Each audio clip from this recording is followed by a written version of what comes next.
안녕하세요. 백사원 목사입니다. 오늘은 6월 5일 목요일 아침입니다. 오늘도 신실한 마음으로 하나님의 말씀과 함께 하루를 시작하는 여러분 모두에게 크신 하나님의 넘치는 은혜가 하루 종일 함께 하시기를 바랍니다. 오늘 주신 하나님의 말씀은 역대하 7장과 8장의 말씀인데요. 오늘 본문에서도 이스라엘 각 지파의 족보가 계속 나열되어 있는데요.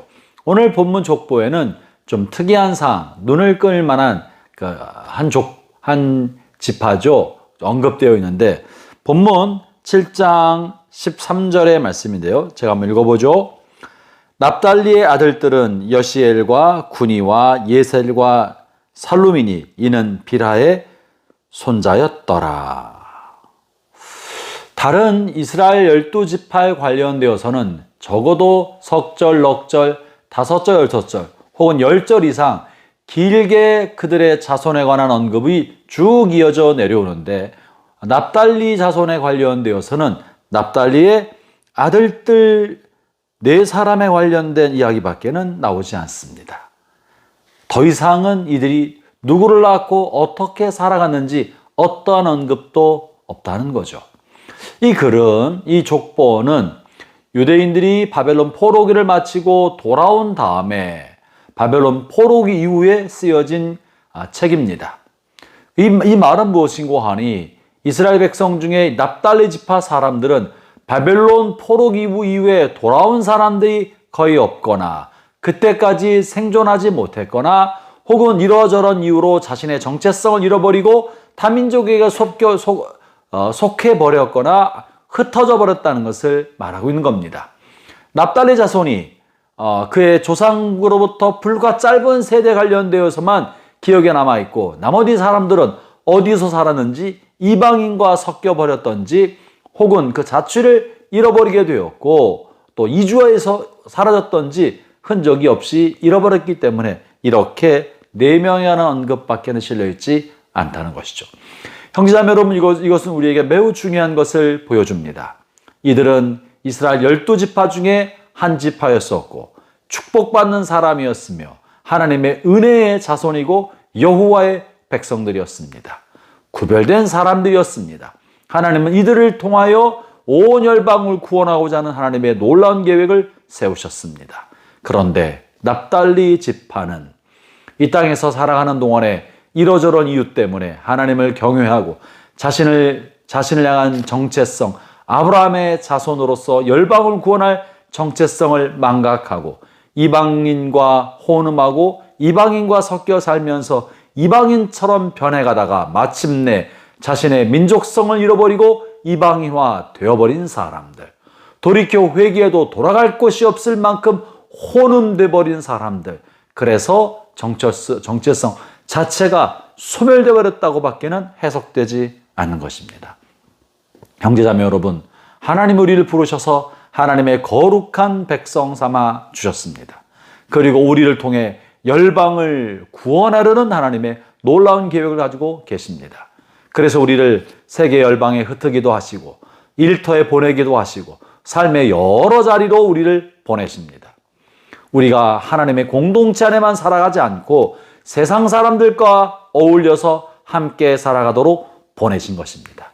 그곳에서 복음의 통로가 되고 구원의 통로가 되며 하나님의 말씀을 나누는 통로가 되고 하나님을 경외하는 밝은 빛을 비추도록 우리를 보내셨지만 우리가 이 사명을 망각하고 세상 사람과 함께 살면서 세상 사람과 똑같아지고 세상의 습관과 풍습과 문화와 유행을 따라 살며 우리 정체성을 잃어버려 가게 될 때 우리 역시 존재와 정체성이 점점 꺼져가는 등불처럼 소멸되어 갈 수 있다는 무거운 경고를 본문의 납달리 자손을 해주고 있는 것입니다. 아울러 본문에 또 한 가지 우리가 생각해 볼 사람들은요, 에브라임 지파 사람인데요. 에브라임 지파에 관련된 이야기가 20절과 21절에 실려 있는데 20절에 이어서 21절 제가 읽어보죠. 그의 아들은 사바시오, 그의 아들은 수델라며 그가 또 에셀과 엘르앗을 낳았으나 그들이 가드 원주민에게 죽임을 당하였으니 이는 그들이 내려가서 가드 사람의 짐승을 빼앗고자 함이었습니다. 본문은 무슨 말을 하고 있느냐면요. 하나님께서 가나안 땅에 있는 7지파, 7족속들을 모두 멸절시키고 그들을 쫓아내고 그 땅을 차지하도록 이스라엘에게 사명을 주셨습니다.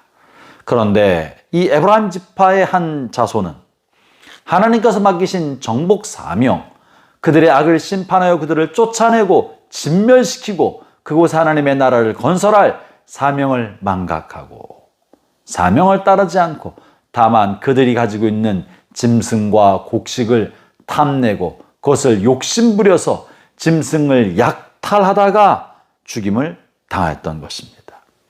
사명은 망각하고 이익만 찾으려 하다가 하나님이 그들을 심판하셔서 그들이 마침내 죽게 되었다고 언급하고 있는 거예요.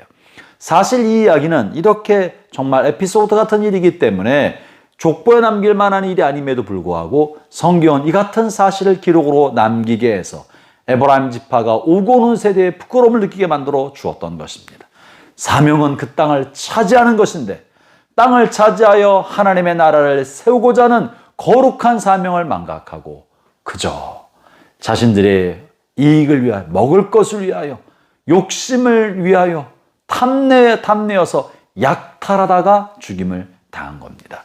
형제자매 여러분, 하나님이 여러분을 일터로 보내셔서 일터에 있는 세상 사람들과 함께 살게 한 까닭은 그들에게 복음을 전하고 하나님의 생명을 나눠주게 하기 위함인 것입니다.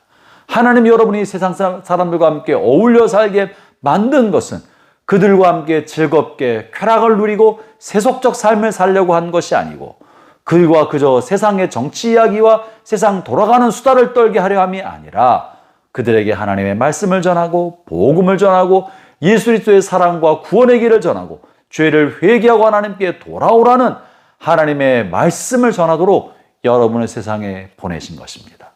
그러나 이 사명을 망각하고 그저 어울려 살고 세상에서 주는 유익과 쾌락과 즐거움만 취하다가는 마침내 죽임을 당하고 버림받은 에브라임의 한 지파처럼 될지도 모르고 어쩌면 자신의 정체성마저 잃어버린다면 납달리 자손처럼 흔적 없이 소멸되는 지파가 될 수도 있다는 사실을 받아들이면서 오늘 하루도 거룩한 삶을 삽시다. 하나님의 백성이라는 거룩한 정체성을 잊어먹지 말고 하나님의 사랑을 전하고 복음을 전하고 구원의 길을 전하는 그런 복된 생애, 그런 복된 삶을 살아가는 모든 성도들 되시기를 바랍니다. 기도하겠습니다. 하나님 아버지, 주께서 우리를 세상에 흩으시고 세상에 보내셔서 세상 사람들과 함께 어울려 살게 하신 까닭은 그들을 구원코자 하기 위함인데 우리에게 주어진 본분을 망각하고 세상 사람처럼 살아가면서 우리 정체성을 잃어버리지 않도록 주님 저희를 붙잡아 주십시오. 오늘도 사람을 살리는 복음의 다리, 구원의 통로로 쓰임받게 주십시오. 예수님 이름으로 기도합니다. 아멘.